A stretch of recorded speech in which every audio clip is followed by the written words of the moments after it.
Halo, selamat datang di channel Ruang Taktik. Di video kali ini, kita akan analisis back RB Leipzig yang diincar oleh Man City, Josko Gvardiol. Selama menukangi Manchester City, Pep Guardiola nampak memberikan perhatian ekstra pada barisan pertahanan. Seperti nggak pernah puas pada barisan palang pintu timnya, pelatih yang musim lalu meraih treble winner tersebut selalu melakukan improvement atau peningkatan. Manajemen Man City pun harus menggelontorkan uang yang gak sedikit untuk menuruti standar tinggi Guardiola dalam rekrut back-back incarannya. Sebut saja John Stones, Aymeric Laporte, Joao Cancelo, dan Ruben Dias yang semuanya direkrut dengan harga lebih dari 50 juta euro. Pada jendela transfer musim ini, Pep kembali mengincar back untuk memperkuat pertahanannya. Meskipun pada musim 2022-2023, pertahanan City sudah cukup kokoh dengan menjadi tim paling sedikit kebobolan di EPL dan juga di UCL. Adalah Josko Gvardiol yang kali ini diincar oleh Man City. Diberitakan oleh Fabrizio Romano, City sudah mencapai kesepakatan personal dengan back asal Kroasia tersebut.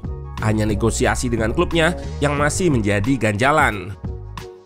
Dari sumber yang sama, dikabarkan Leipzig menetapkan harga yang sangat tinggi untuk Gvardiol, yakni 100 juta euro.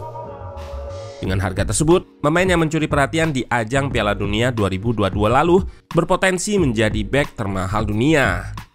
Lantas apa keistimewaan yang dimiliki oleh Gvardiol sehingga dirinya diincar oleh Man City? Let's go, kita bahas sama-sama.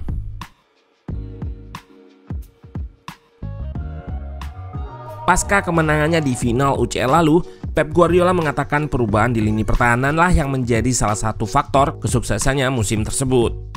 Dengan menggunakan 4 center back di lini pertahanan, timnya bisa bertahan dengan ideal dan lebih aman dari ancaman serangan balik lawan.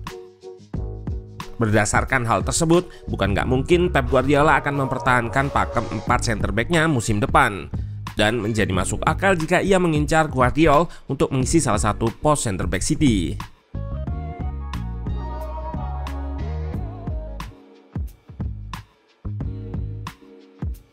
Pemain berusia 21 tahun tersebut bermain sebagai left center back atau back tengah sebelah kiri. Ia bisa bermain di sistem 2 center back ataupun 3 center back. Di Leipzig sendiri, Gvardiol bisa bermain di 2 sistem itu secara bergantian. Sedangkan di timnas Kroasia, ia lebih sering bermain dengan sistem 2 center back. Pada sistem 3 back, di posisi back tengah sebelah kiri, ia bisa menjadi wide center back atau seorang center back yang akan naik hingga ke area pertahanan lawan guna menjadi extra man di lini depan. Wide center back ini bisa diartikan juga center back yang menjadi fullback. Jika dibandingkan dengan 3 back City yang sering tampil pada musim 2022-2023, terlihat Gvardiol memiliki kesamaan, yaitu dominan dalam aspek passing dan possession. Memang, back dengan keunggulan di 2 aspek inilah yang disukai oleh Pep Guardiola. Palang pintu pertahanan yang memiliki kemampuan ball playing, nyaman untuk menguasai bola dan bisa melakukan distribusi bola dengan baik.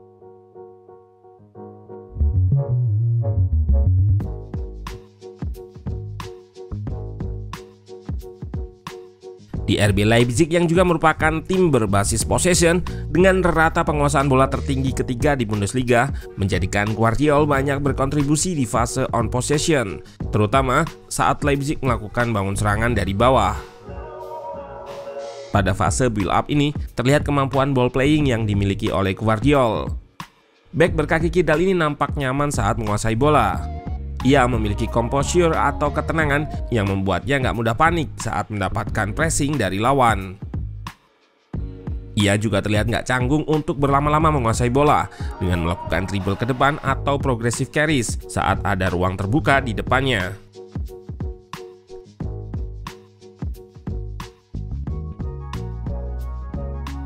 Nenad Bjelica, pelatih Gvardiol di Dinamo Zagreb pun memberikan pujian. Ia mengatakan meski kala itu baru berusia 17 tahun, terlihat Gvardiol muda sudah memiliki kepercayaan diri dan keberanian saat bermain bersama pemain dengan usia di atasnya, layaknya pesepak bola yang sudah berpengalaman. Kemampuan distribusi bolanya pun sangat baik, meski mayoritas umpan yang dilepaskan merupakan umpan sirkulasi ke kiri dan ke kanan untuk menggerakkan blok press lawan.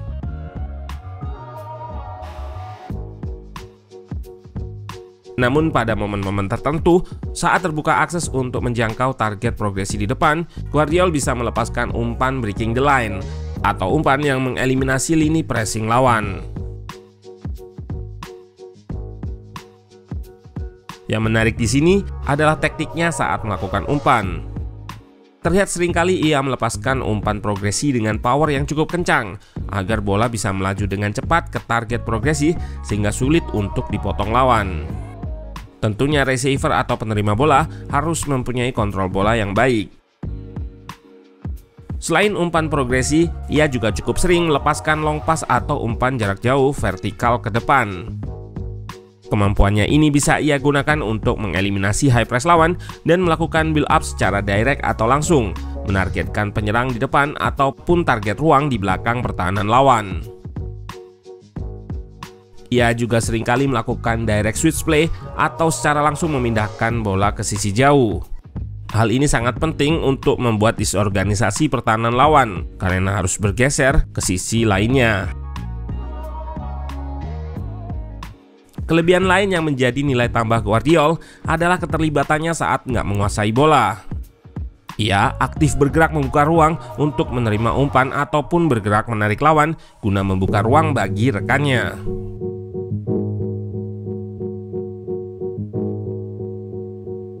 Di aspek defense atau bertahan, sebagai seorang back, Gvardiol merupakan pemain yang jarang melakukan tackle. Per 90 menit, rata-rata ia hanya melakukan 1,06 tackle. Namun saat dibutuhkan, ia bisa melakukannya dengan presisi, bersih tanpa melakukan pelanggaran. Gvardiol adalah tipikal back yang melakukan antisipasi, jadi mencegah bola dengan positioning daripada bereaksi melakukan tackle. Saat bertahan, ia lebih mengandalkan kemampuannya dalam membaca situasi, yang menjadikannya kerap bisa memotong umpan terobosan yang dilepaskan oleh lawan. Ini menunjukkan juga ia punya kemampuan reading the game yang baik. Gvardiol juga cukup baik dalam menjaga ruang di depannya. Saat lawan mencoba mengekspos ruang di depan backline, ia bisa dengan cepat step up atau naik guna melakukan closing down, membatasi ruang lawan yang menguasai bola.